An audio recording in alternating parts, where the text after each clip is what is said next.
protecting children. In other news tonight, several sexual abuse survivors and advocates are fighting to protect children from that same abuse.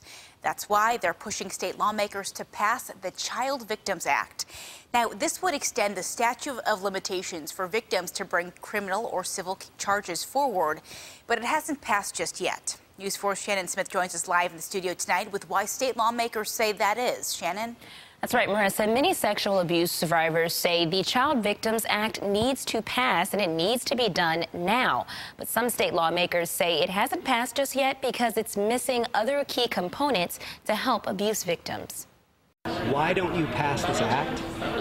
Why don't you take a stand? That's the question many sexual abuse survivors have for state lawmakers. Several of them shared their stories during a discussion of the Child Victims Act at the University at Buffalo Saturday. The Child Victims Act, it needs to pass, and it needs to pass now. The Child Victims Act would allow victims more time to bring criminal or civil charges against their abuser.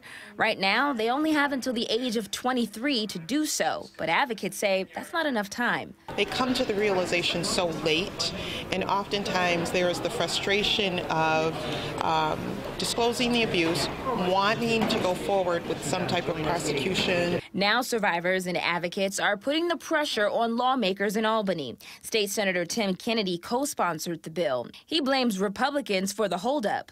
The Child Victims Act has not passed to this point, and it's because the leadership in the Senate hasn't even allowed it to come to the floor for a vote.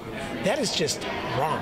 State Senator Patrick Gallivan says there are several proposed bills to help abuse victims. He says the Child Victims Act is only one of them, but that legislation needs to include the prevention of abuse, and that the Child Victims Act doesn't. The one thing that is lacking is the mandatory reporting and education for private schools, and I think that that needs to be a part of the discussion as well. But survivors say it all comes down to one thing. It's about protecting children, and it's about putting things in place so that survivors have time to be able to process the trauma they experience as children.